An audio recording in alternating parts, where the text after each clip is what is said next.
دنیا میں اربوں لوگ بغیر نشے کے ہی تو جی رہے ہیں. بالکل. چند ہی لوگ ہیں جو نشہ کرتے ہیں. تو پہلے تو اچھا وہ بھی نشے سے پہلے زندہ رہتے تھے.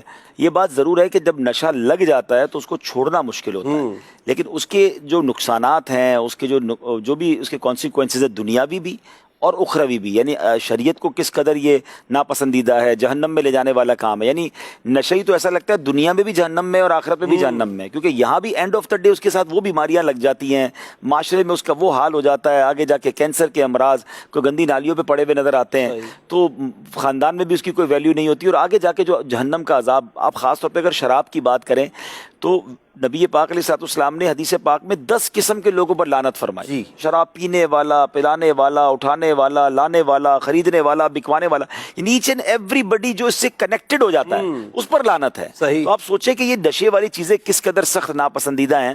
تو ایسے لوگوں کو پہلے تو اس کے نقصانات پڑھنے چاہیے یا معلوم کرنے چاہیے, اور پھر اس کو جو ہے نا وہ اس کا ول پاور کے ذریعے اس کو چھوڑنے کی کوشش کرنی چاہیے. ان کو ساتھ کی بھی ضرورت ہوتی ہے, بالکل ان کو سپورٹ بھی دینا پڑے گا. جب ان کے ساتھ اگر آپ نشہ چھڑواتے ہیں تو ان کی واقعی طلب بڑھتی ہے, تو اس وقت ان کو پیار, محبت, خاص طور پہ اس پہ ہم نے دیکھا ہے کہ اگر وہ جگہ چینج کر دی جائے نا, کہ جو بندہ واقعی چاہتا ہے میں نشہ چھوڑ دوں, تو اس کو وہ علاقہ, وہ شہر کچھ دنوں کے لیے چھوڑنا پڑے گا.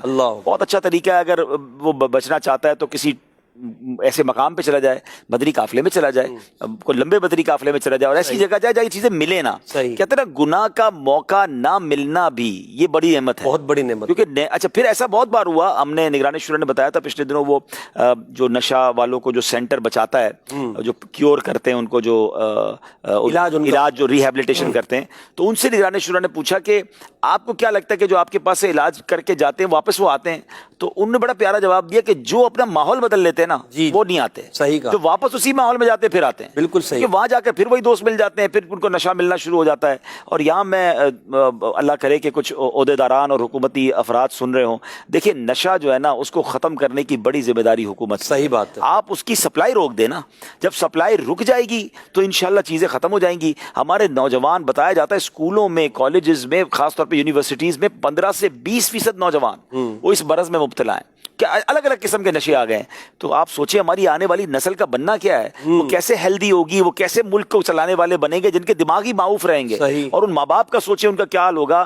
کاش یہ حکومتی عہدیداروں کو سمجھ آ جائے. آپ سوچیں اگر آپ کے گھر میں کسی آپ کے بچے کو لت لگ جائے پھر آپ کو کتنی تکلیف ہوگی. اور ہم نے ایک بات دیکھی ہے محسن بھائی, گورنمنٹ چاہے نا تو ہر کام ہو سکتا ہے. ہم نے دیکھا کچھ کام ہم سمجھتے نہیں ہو سکتا, مگر جس دن کوئی سختی ہوتی ہے تو سارے لوگ سیدھے ہو جاتے ہیں. بالکل. دنیا بھر میں لوگ رات 3 بجے سگنل پہ کھڑے ہوتے ہیں. کیوں کھڑے ہوتے ہیں؟ کوئی دیکھنے والا نہیں, پتہ ہے کیمرہ ہے, تصویر کھینچے گی, فائن لگ جائے گا. آپ پکڑنا شروع کریں, آپ روک تھام شروع کریں, یہ معاشرہ نشے سے پاک ہو سکتا ہے.